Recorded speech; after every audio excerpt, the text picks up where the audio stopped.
Okay, I want to share a little bit just to introduce this next session. New teaching assistants may not always fully understand the intricacies of challenging situations until they face them. Therefore, we have prepared several complex conversations in the form of video monologues that are thought-provoking professional ethics case studies for TAs. These are complex in the sense that they pose multi-layered ethical dilemmas with no easy answers, and they are meant to foster conversations that might otherwise be avoided. There are 4 monologues in all that will be addressed today, including responding to students who appear to be overwhelmed or at risk. That will be facilitated by Maya. Considering differences of linguistic nature in relation to teaching or learning, facilitated by Anuj. Accommodating students with various learning psychological differences, facilitated by Tanisha. Hello. Accommodating students with various religions, facilitated by Julian. In the back. The videos themselves do not offer sample responses to the topics. However, we hope that the discussion and the accompanying resource packet that will be provided at the end of the session, we will come to grips with a list of possible ways to handle each situation. If you're interested in continuing the discussion on other topics that are considered complex, we will have 2 breakout sessions after lunch. We'd like to emphasize that the situations discussed in each video are fictionalized accounts and that the people providing the monologues are actors. These situations may utilize and/or require the examination of stereotypes in order to engage you meaningfully through difficult conversations. While these scenarios may seem exaggerated, they are purposefully provocative in order to call attention to ethical professional practices and broader campus policies and procedures.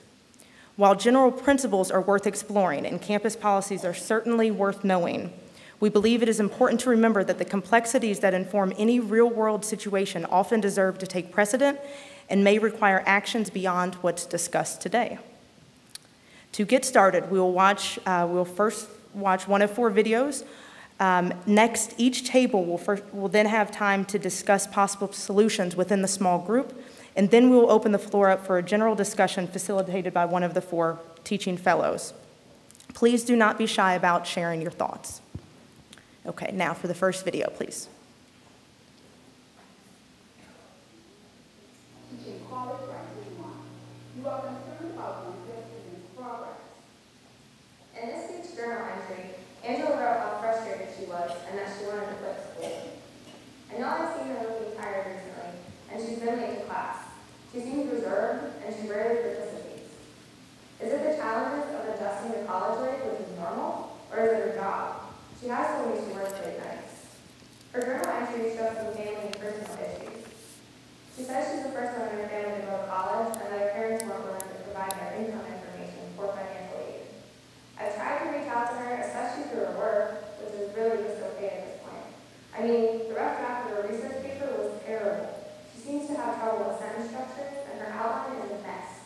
And then, the note she put at the end of her draft saying that she didn't know what a reference page was, I recommended that she visit the writing commons. But she said she was too busy. I feel bad and I'm concerned. But how much do I try to get involved? Is it within my responsibilities to reach out to her beyond issues of her academic work? Okay, so I'm Maya. I will be facilitating this monologue. So we remember the factors they mentioned. The student doesn't pays the tuition out of her own pocket, and she's very busy, overwhelmed. What would you do in this situation as a teaching assistant? So let's have a little small discussion in your table for like a couple minutes, and then we'll open it up for big discussion. Okay? What would you do as a TA in this situation?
you the timekeeper?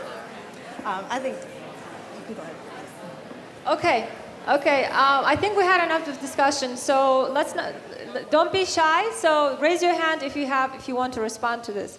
What would you do as a TA, please, Samyak? Well, it sounds like if she's having some troubles in school because she has to work so much because she can't pay for school, we could maybe refer her to financial aid to see if there's some other scholarship opportunities out there for her that could take some of the pressure off from work. Very good response. Anybody else? What other resources would you recommend to the student? Or what would you talk to her on inviting her to your office hours, or anybody else? No? Yes, please. Yes, go ahead. The dialogue was about it is a non-academic issue. So as the couple of speakers before, she was talking about referring to the right resources when it is a non-academic issue. If it is an academic issue, we can talk to her and we can give her extra coaching or give extra homework and everything like that. But she did also mention that she didn't even know what the reference page was. Do you remember that page? So, and her rough draft was very bad. And the teaching assistant said that she referred her to the writing commons. So we can stress that, we can talk to her, elaborate on that, and we can refer her to the right resources for financial aid or any other. Nobody is helpless or hopeless. We can always find help. Very good response, very good response. Anyone else? Yes, go ahead.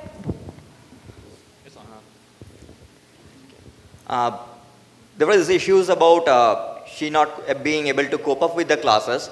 So on that issue, I mean, as a teaching assistant, we can provide extra help, maybe off classes if required. And as both said, in the beginning of the day, we can report the matter to care, maybe, because she is under a lot of pressure. So probably it should also be taken care of by care. Okay. Okay. What about suggesting the students to manage her time better, perhaps telling her, for example, you can make an agenda for yourself. For example, 1 hour per day, you do certain assignments, and the rest, then time management is very important for undergraduate students. Yes? Any other resources would you recommend? Up front. Go ahead. Tanisha. We talked about having her go to the counseling center over in Whitehall. It's free for students because it sounds like she has a very lack of support system in her life right now, and maybe she just really needs someone to talk to kind of help her with that. And if that stress is relieved, other things will improve. Thank you. Thank you very much. Okay. Anyone else? Do you guys see anyone? Okay. Here you go. I'd probably first ask my supervisor for advice and see if they'd run into the issue before, and then suggest talking to the student during office hours and talking about the course and maybe if they need a drop or maybe if they need outside help. I'd do that first. Very good, very good. So I have another question to you now. What if the student were not a first-generation student paying for college out of her own pocket? What would your response be?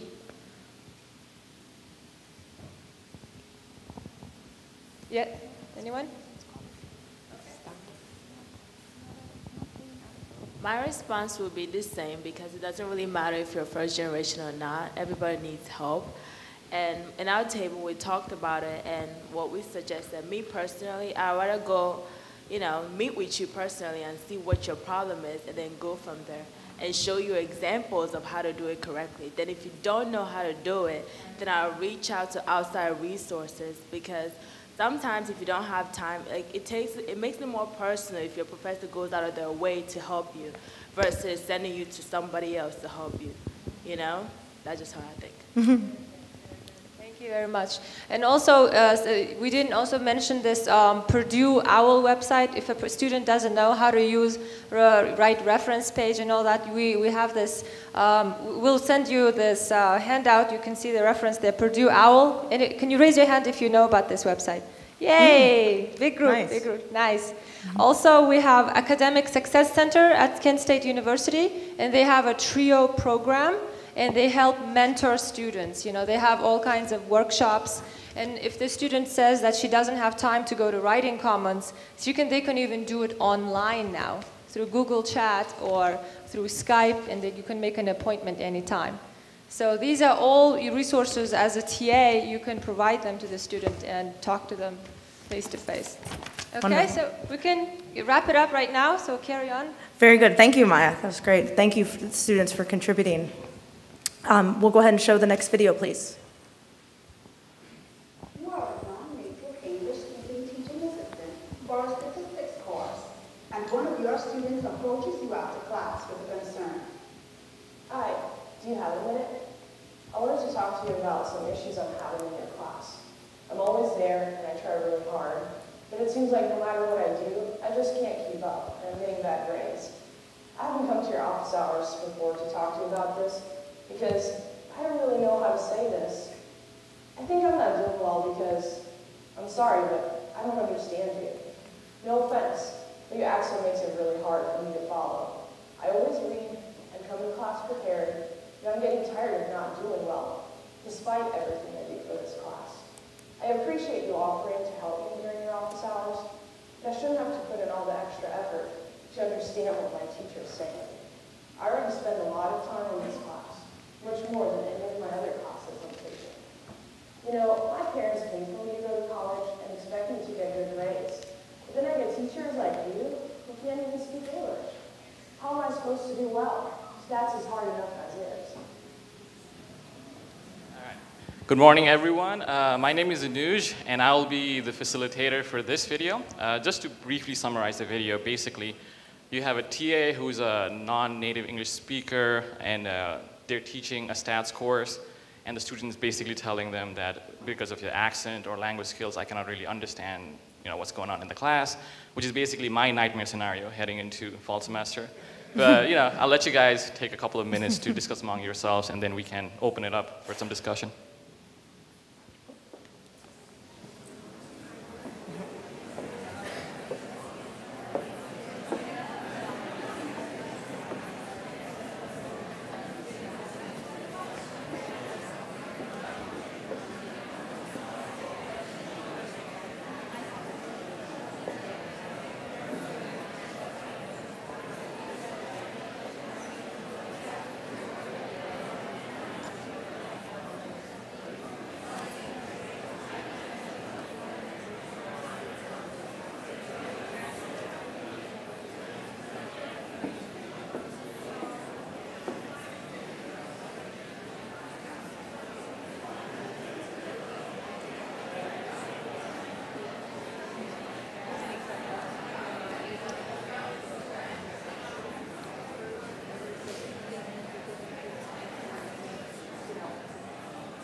Stay around here. All right.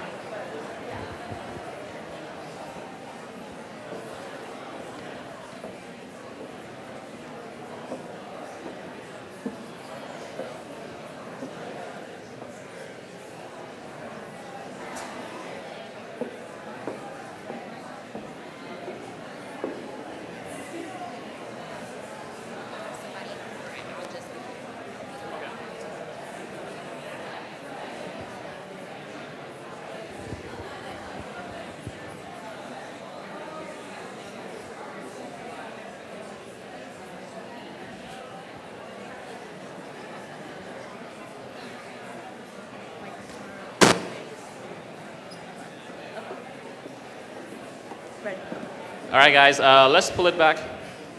Let's get started. I see a lot of excited conversation, so I'm sure there are many people who want to participate. I just want to inform you, just one person at a time. We don't want to be overwhelmed here, Anyways, who's going to go first? I see a couple hands over there.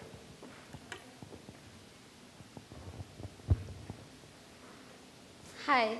I think this is a very common question for us, basically, who are from, who are from out of US, basically, and it's a challenging question, I guess.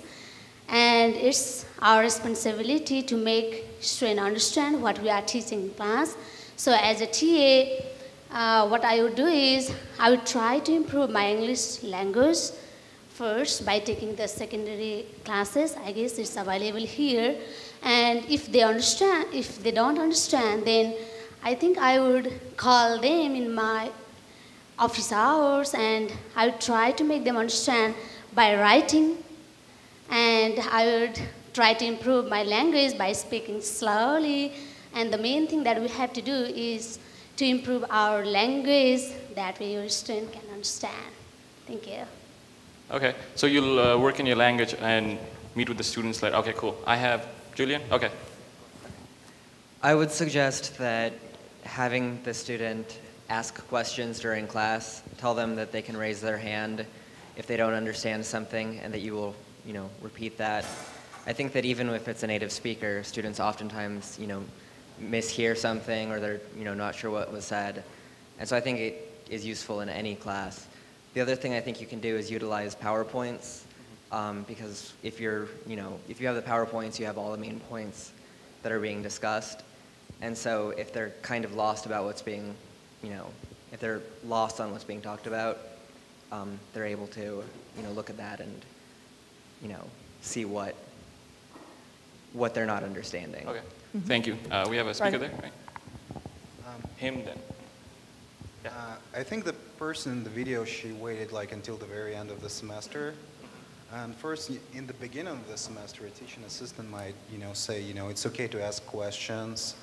And don't wait until the very end. Just come up to me if you have any issue, if you don't understand what I'm saying, if you have problems with the syllabus. Just, the key is, to ask questions. And, empathy is always, good. I'm an international student here, and, I will teach international students as well, Try to support them, try to be helpful, be very friendly with them. Politeness is the key, and give them clear expectations, in the very beginning of the semester. Sounds good. Thank you. Okay. Well, if I were a teacher assistant and my first language wasn't English, I would try to speak more slowly, use more visual aids, perhaps write more on the blackboard so more students can understand. Take pauses. It's a tough situation, and just trying maybe more visual aids and just talking more slowly may go a long way. And asking if the students understood the material. Okay. Anybody else? We have in the back. A hand all the way in the back. Being the international student, I think I had the experience the same. Like students say, we don't understand you. The first thing I will do is ask the student what she doesn't understand. Is I'm speaking too fast? Is my accent is like the way we say O and A's are different? Or I will make sure is that other students are also having the same problem, or is just she has the main issue? So because you can see through the grades also, is everyone having the same problem, then I need to really work on my English. Otherwise, I will just do one-to-one and ask her what she really needs. Thanks. All right, sounds good. We have a diversity of responses and different ways to handle things, it seems like, from taking our ESO classes to working on your pauses and enunciation, as well as telling the student to, is it just the student or is it the whole class that's having an issue? So, it makes my job easier because there's a lot of different answers. And I went through all of them when I first saw the video. My first response was, yeah, I could work on my language skills. But my second response was, you waited the whole semester to tell me? I mean, come on, right? So it's not just, so it's important to know that whenever you confront a situation as a TA, it's not always, it's not always that you have to change something. It's important to take the context into consideration. Just to facilitate this a little more, what if the situation was flipped? I think somebody mentioned it earlier.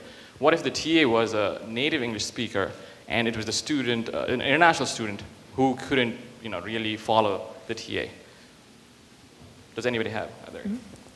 I think one of the things that it's important to remember, regardless of the language situation, whether it's flipped or not, is to include frequent checks for understanding in your lessons so that you know how all of your class members are doing, as opposed to the students coming to you after they're getting a bad grade. And then you can find out, is it they're not understanding your method of teaching, or are they not understanding your language? So you can be preemptive. Sounds good. Anybody else? Great, thank you. All right. Anush, thank you All right, all thank you for all the contributing. responses. Oh, one more? Sorry. Well, I just wanted to say that maybe getting the studying groups with people that speak the same mother language would, help a lot for those that are not understanding the material. I know we need to move on, but thank you everybody for all those great responses. Now we're going to move on to the next video. Thank you. We'll go ahead and start the next video. Thank you. You are a teaching assistant with both research and teaching responsibility, so you have a great deal of interaction with your students. You enjoy your position and find that students love your teaching style and open door policy. Amanda is a pre-med student in my Chemistry 2 class. In our class together last semester, she had a vibrant, outgoing personality. Amanda never missed a class and proved to be an exceptional student. She was early, sat in the front row, participated often, and consistently submitted high-quality work. Now, Amanda is always late, taking a seat in the back, never participating, and she just looks sad. She cries when she provides excuses for not submitting assignments or submitting poor quality work. Yesterday, she approached my desk to turn in her take-home exam, which was due last week. I couldn't help but notice the deep, straight-line incisions on her arms. I think she might be cutting herself. Do I get involved, or should I just ignore all these signs that Amanda is obviously in need of help? Okay, hi everybody. My name is Tanisha. Can you guys hear me? Okay, thank you. So just to give a quick summary of what was said, you have a student that you have for a second class. You had her in a previous class in the last semester, and you're noticing some changes in her, especially in her work and her personality, and now you're noticing that she has some cuts on her arm. So take a few minutes, talk about it with your small groups, and we'll get back together for a large group discussion.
You think? All right, everybody. Gonna come back together and have some group discussion now. So, what are some things you guys discussed in your small round tables here? All right, here in the front. We talked about maybe having a small meeting with the student and just discuss the difference in her academics, and also mention that you notice a change in her personality, and go do this, step up and speak out, and see how serious it is, because whether or not she is cutting herself or that is being done to her, she is obviously in some physical danger, and you can't ignore that sort of thing. So get the advice from the professionals. Don't try to handle the whole situation yourself. You know, we're not here to give therapy, we're here to give support. So make sure that we are available to support them and send them to the people who can really help them. Okay, so making sure that you know, talk with her about it first, and letting her know that you're noticing these changes in her, and then referring to some other professionals to help out with the situation. Good. Anybody else? No one? Wow, you guys are quiet on this one. There we go. In addition to what's already been said, I would say that we'll ask her to go and see the psychological services. Okay. Because she is definitely under some kind of a psychological problem, Okay. so some kind of pressure. So we discussed that she should also go and see the psychologist maybe, and that might help. Okay. So just being aware of the different resources on campus. So we have psych services and the counseling center, and the psych clinic all mentioned previously. Go ahead. We were discussing this, and we thought that since the student did come to us and was speaking with us about her situation, and she's got someone to talk to now, so we should remain in communication with this person so she does have at least one person in her pocket, and then seek out other resources for assistance as well. Okay. It's a good suggestion for sure. And I think it's also important to be supportive of whatever it is that the student is going through and what they're choosing. Go ahead. So I think academically as well, I mean, we don't want to just fail the student for being not performative in her course.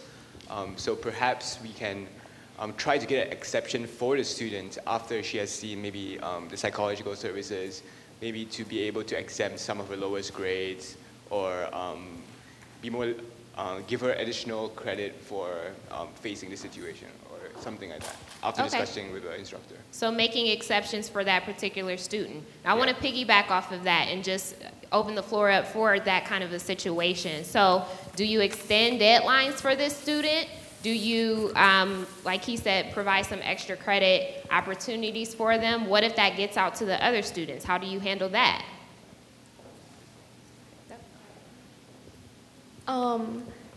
So we encourage the student to go see the professional and go to the step up and speak out.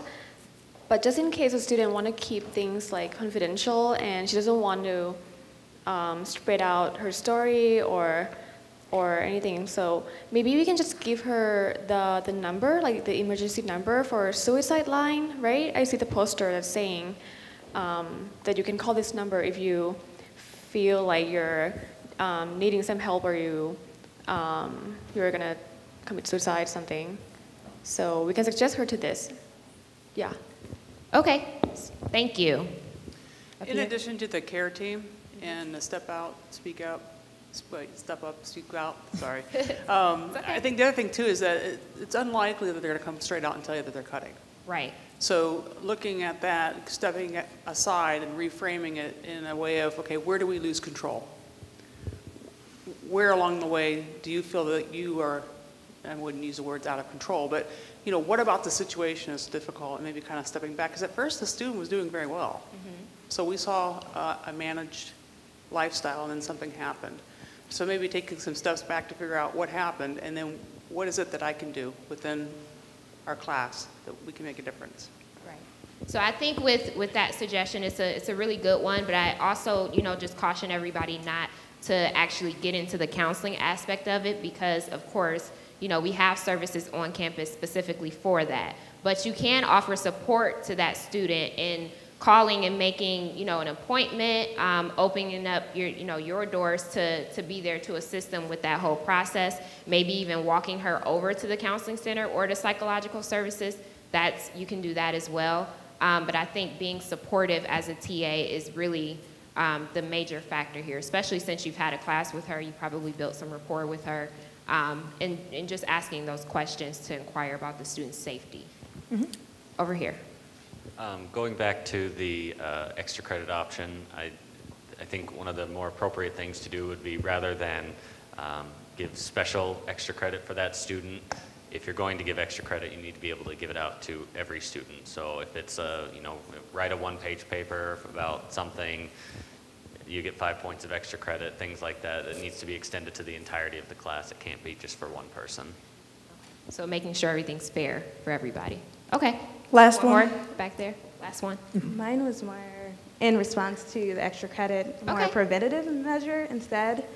Thinking more along the lines of, well, maybe instead of waiting so long as you see the student declining, to intervene sooner so that they're not missing so much work, because the example TA had waited until she turned in a take-home test a week late before intervening. So I guess it would be like, along with what he said, making it fair, but also not taking so long to, I guess, step up and speak out so that the person's not so far behind. Right. Okay. Thank you all for your responses. I think we're going to move on to the next video now. Thank you. Great. Last one. Thank you. You are a teaching assistant who has inherited a class with a rigid schedule and strict policies.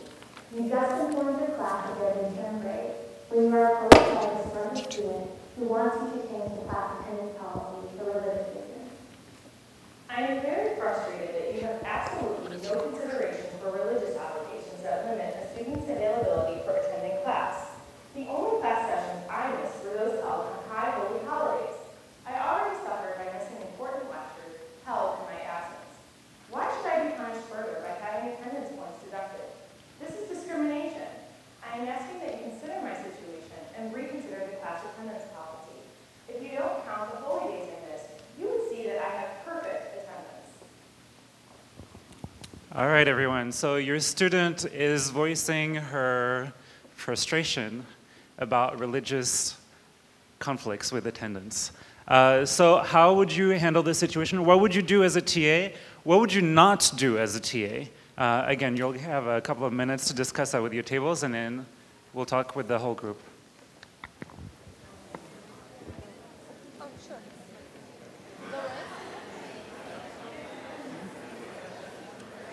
And just ignore what's being passed around for now.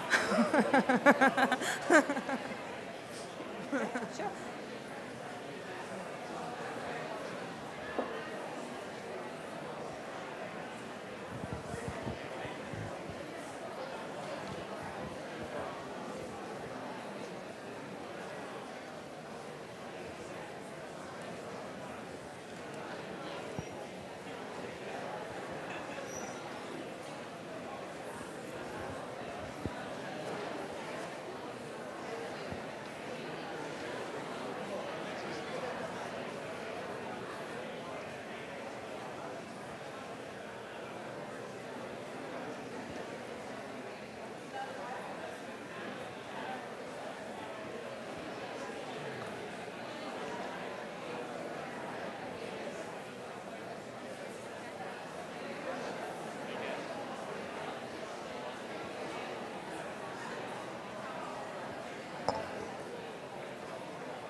How are we doing on time? Good? We're good, yeah.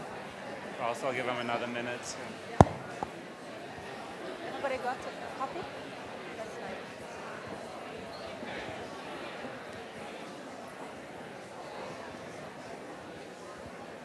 And then at the end, you wrap it up and talk about lunch? Yep. Okay. Yep. All right. You're good.